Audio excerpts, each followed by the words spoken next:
যারা আমাদের চ্যানেল প্রথম দিন দিয়ে ফলো করা জানেন যে আমি একজন ইন্টার মিলানেরও fan. By being a fan, I was rooting for them to win this UCL final from the very beginning of the match. প্রথম দিয়ে যখন আমি দেখলাম যে বারেলা পাস মিস করতেছে, তারা 1-1 ব্যাটেল গুলো বারবার হারতেছে, তখনই মনে হয়েছিল যে it's going to be a long night. But in my wildest dream আমি এটা চিন্তা করি না যে তারা 5টা গোল খাবে। এর মাধ্যমে সবচেয়ে বড় ডিফিট আমরা দেখে ফেললাম in a UCL final. Again congratulations to PSG, তারা কোয়াড্রুপল জিতেছে।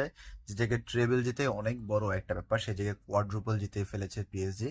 সো কুডোস টু দেম, তারা অনেক ভালো খেলছে। যে কারণে হোক, এখানে বলা যেতে পারে যে inter last day of the লিগে কম্পিট করতেছিল, যে কারণে তাদের স্কোয়াড বেশ ফ্যাটিক বা টায়ার্ড ছিল। এবং এই টায়ার্ড স্কোয়াড যারা অলসো অনেক বেশি ওল্ড, কারণ এখানে আপনি যদি খেয়াল করেন প্রত্যেকটা প্লেয়ারই অ্যাভারেজ এজ অলমোস্ট 30+। দেখা যাচ্ছে যে ডেমার্কো, চেলোনাগ্লু, একটা প্লেয়ারও কিন্তু 50 মিনিটস বা 60 মিনিটস বেশি খেলতে পারতেছিল না। পিএসজির ইয়াং স্কোয়াডের যে পেস, সেই পেসের সাথে তারা মিলই করতে পারতেছে। এবং এখানে কৃতিত্ব দিতে হয় লুইস এনরিকে, কারণ লুইস এনরিকে পিএসজি যে তথাকথিত সিস্টেম ছিল হেভিওয়েট প্লেয়ারদেরকে পারচেস করে লিগ জেতার বা ইউসিএল জেতার চেষ্টা করা, যেটা তারা খুব মেজারেবলি ফেল করছে। কারণ তারা Donnarumma, Sergio Ramos, Messi, Neymar, Mbappe সবাইকে টিমে রেখেও ইউসিএল জিততে পারে নাই।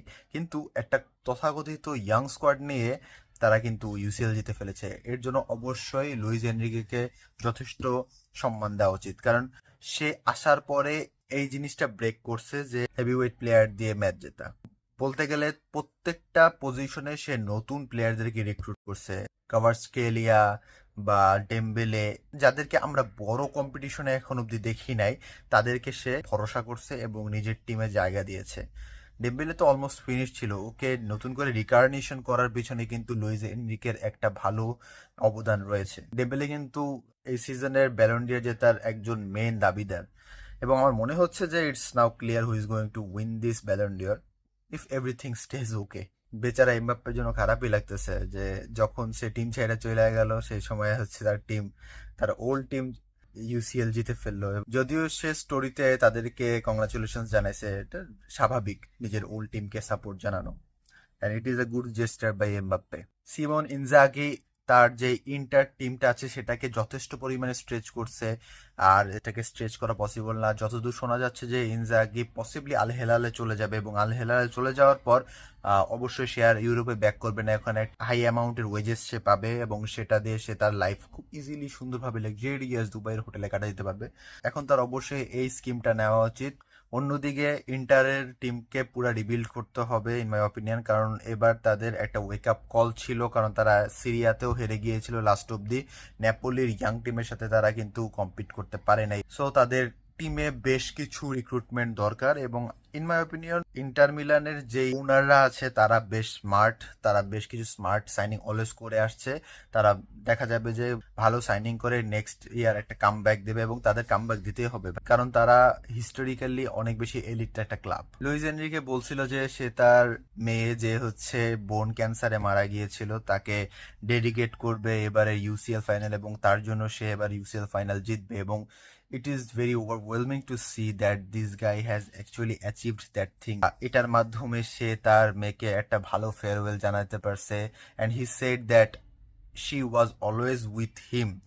I mean, সে হয়তো ফিজিক্যালি তার কাছে ছিল না, কিন্তু তার মাইন্ডে, তার ইমাজিনেশনে তার মেয়ে এখনো তার কাছে রয়েছে। And it is so overwhelming, it is so wholesome to see a father like him. He is a great human being in my opinion. এরকম একটা পরিস্থিতি থেকে সে উঠে এসে স্পেনকে লিড করছে, সেখান থেকে আবার পিএসজি কে কোয়াড্রুপল জিতাইছে। সো বুঝাই যাচ্ছে যে কত বড় মাপের একজন কোচ সে। আর পেপ গার্ডিওলা দুইজন এমন কোচ যারা দুইবার ট্রেবেল জিতেছে দুইটা ভিন্ন টিমের সাথে। So this is the official end of this season. I বাটনে ক্লিক করবেন, সেখানে একটা ভিডিও ফ্ল্যাশ করতেছে যেটাতে আমি এই সিজনের সবগুলা লিগ, সবগুলা টিম নিয়ে, যেগুলো হচ্ছে এলিট টিম, তাদেরকে নিয়ে কথা বলেছি, তাদের প্রবলেমগুলো কি সেগুলো নিয়ে আলোচনা করেছি।